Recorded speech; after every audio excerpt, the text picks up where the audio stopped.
Good morning students, this is seventh part of chapter neural control and coordination. कल हमने reflex section and reflex arc के बारे में पढ़ा था। रिफ्लेक्स सेक्शन क्या होता है? Sudden action that is taken by our body. तो एकदम से सडन एक्शन जो हमारी बॉडी करती है उसको रिफ्लेक्स सेक्शन बोल देते हैं, हमारी इच्छा के बिना होता है। ओके, रिफ्लेक्स आर्क क्या होता है? The path travelled bye neuron in reflex section. Reflex section के अंदर जो न्यूरॉन पाथ ट्रैवल करते हैं उसको हम रिफ्लेक्स आर्क बोलते हैं। जैसे इसमें एग्जांपल दिया था, ये जब हम हमारे नी पे इस तरीके से कोई हैमर से थोड़ा सा मारते हैं, स्टिमुलस मिलती है, उससे क्या होता है हमारे जो ये रिफ्लेक्स सेक्शन हमारी बॉडी में अक्कर करता है, रिफ्लेक्स सेक्शन होता है। यहाँ से एकदम से न्यूरॉन जो है वो जाते हैं सेंट्रल नर्वस सिस्टम के पास, फिर मैसेज आ जाता है हमारे मसल के पास, और ये सारा हमारी इच्छा के बिना होता है। ठीक है, विदाउट आवर विल होता है, तो इसको हम बोलते हैं रिफ्लेक्स सेक्शन। और ये पाथ दिख रहे हो, ये है reflex arc. Sensory reception and processing आज हमने पढ़ना था। कहते क्या आपने सोचा है कभी कि जो क्लाइमेट चेंज है एनवायरनमेंट के अंदर वो हमें कैसे फील होता है? How do you see an object and its colour? आप किसी चीज़ को कैसे देखते हो, उसका कलर कैसे देख पाते हो? How do you here a sound? मेरी आवाज़ आप तक पहुंच रही है, कैसे पहुंच रही है?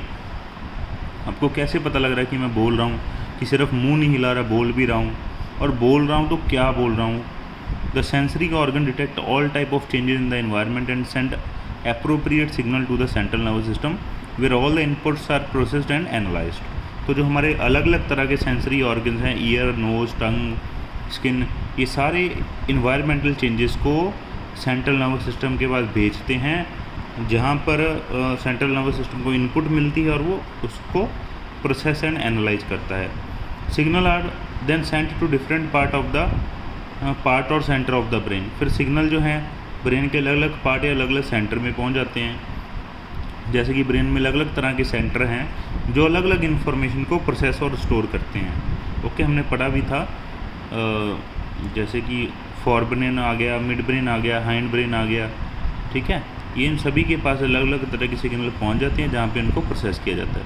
This is how you can sense changes in the environment. इस तरीके से आप इन्वायरमेंट के अंदर आ रहे चेंज को सेंस कर सकते हो। In the following section you will be introduced to the structure and function of eye and ear. इसमें अब आई एंड ईयर के बारे में हम बात करेंगे। आई जो है हमारा विजन का सेंसरी ऑर्गन है, ईयर जो है वो हियरिंग का। आई Our paired eyes are located in socket of the skull called orbitals. A brief account of structure and function of human eye is given in the following section. Basically जो हमारा आई होता है, ये हमारे आई है, ये एक सॉकेट के अंदर इस तरीके से बंद होता है। ये जो मैंने हाथ से बनाया, ये मान लीजिए सॉकेट है, और इसके अंदर क्या पड़ा है? आई। हमारा जो आई है वो एक सॉकेट टाइप स्ट्रक्चर में बंद होता है, और जिसको हम ऑर्बिट्स भी बोल देते हैं। जो सॉकेट है उसको हमने क्या बोल दिया? Orbits. Okay, parts of I. The adult human eye ball is nearly spherical structure. ये ऑलमोस्ट गोल सा होता है। Wall of the I is composed of 3 layer, और इसकी जो वॉल है उसमें 3 लेयर होती हैं, आप देख भी सकते हो। The external layer is composed of dense connective tissue and is called sclera. जो आउटर लेयर होती है वो डेंस कनेक्टिव टिश्यू की बनी होती है, उसको बोलते हैं स्क्लेरा। ये रहा। Okay, the anterior portion of this layer is called cornea. इसका आगे वाला जो पोर्शन, इसको हम कॉर्निया बोलते हैं। ये देखिए, ये कॉर्निया। इसका जो फ्रंट पार्ट है स्क्लेरा का, वो थोड़ा सा डिफरेंट होता है, इसको हम, वो उभरा सा होता है, उसको कॉर्निया बोलते हैं। Middle layer choroid contain many blood vessel and look bluish in colour. ये जो मिडल लेयर है, ये यहाँ पे देख रहे हो कोरोइड, ये हल्की सी ब्लूइश दिखती है, और इसके अंदर ब्लड वेसल्स होती हैं काफ़ी। The choroid layer is thin over the posterior 2/3 of the eye ball. जो ये है कोरोइड है। Okay, the choroid is thin over the posterior 2/3 but it comes thick in the anterior part two form a ciliary body. हाँ जी, बिल्कुल। कहते हैं ये जो पीछे वाला 2/3 पार्ट है उसके अंदर हल्की सी थिन पतली सी लेयर ही होती है। ये जो कोरोइड है देख रहे हो, पीछे की तरफ कहते हैं पतली सी ही होती है यहाँ पे, लेकिन ये फ्रंट में आके क्या बनाती है? Ciliary body. फ्रंट में थोड़ी थिक हो जाती है, यहाँ पे कि सीलरी बॉडी बना देती है। ये रहा, ये देखिए सीलरी बॉडी। ठीक है, लेकिन पीछे की तरफ ये पतली होती है, आगे थोड़ी सी थिक हो जाती है। The ciliary body itself continues forward to form a pigment and opaque structure called the iris. आगे जो सीलरी बॉडी है ये फिर थोड़ा सा आगे एक्सटेंड हो जाती है और ये एक तरह का पिगमेंटेड एंड ओपेक स्ट्रक्चर बनाती है जिसको हम बोलते हैं आयरिस। ये रहा। ओके, इसके अंदर पिगमेंट्स भी हैं और ये ओपेक है, इसके मतलब आर पार नहीं देखा जा सकता। The eye ball contains a transparent crystalline lens which is held in place by ligaments attached to the ciliary body। अब आई के अंदर क्या होता है, इसके अंदर एक ट्रांसपेरेंट क्रिस्टलाइन लेंस होता है, क्रिस्टल की तरह एक लेंस होता है। ओके, और लेंस जो होता है जो लिगामेंट्स के द्वारा अटैच होता है। ये देखिए, ये यहाँ पे लिगामेंट्स हैं जिनके द्वारा ये अटैच होता है टू द सिलियरी बॉडी। ये देखिए, ये सिलियरी बॉडी है ना, ये देखिए यहाँ पे इसके जरिए भी और इसके जरिए भी यहाँ पे ये अटैच है लेंस, सीलरी बॉडी के साथ ये अटैच होता है। In front of the lens the percher surrounded by Irish is called प्यूपिल। और ये इसके आगे जो पर्चर आ गया इसको हम बोलते हैं प्यूपिल। ओके, लेंस के आगे जो पर्चर है जो सीलरी बॉडी के द्वारा सराउंडेड होता है उसको हम प्यूपिल बोलते हैं। इसमें दिखाया नहीं हुआ, इसमें दिखा नहीं रखा। The diameter of the प्यूपिल is regulated by the muscle fibre of the iris.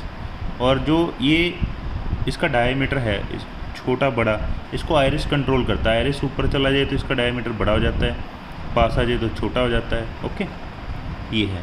The inner layer is the retina and it contain 3 layers of neural cell from inside to outside. तो जो हमारा इनर लेयर है, सबसे अंदर वाली layer, ये है retina की। और ये लेयर भी 3 लेयर्स की आगे बनी होती है, न्यूरल लेयर्स की।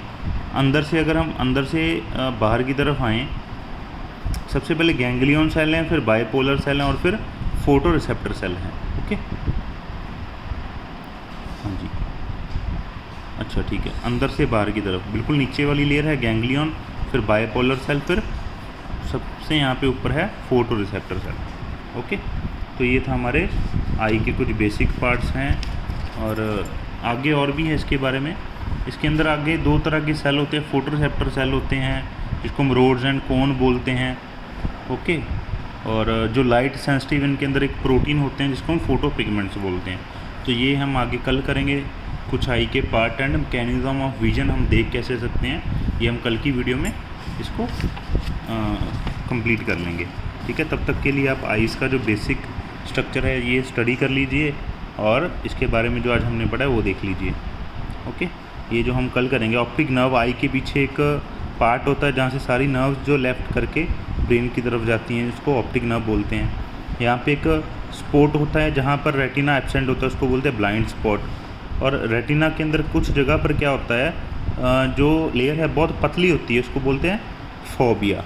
ओके, और ये वाला चैम्बर है, इसको बोलते हैं विट्रस चैम्बर। इसके अंदर विट्रस ह्यूमर लिक्विड होता है और ये एक्वस चैम्बर है, इसके अंदर लिक्विड होता है एक्वस ह्यूमर। ओके, तो यहाँ तक आप कर लीजिए, हम बाकी कल की वीडियो में करेंगे। Thank you.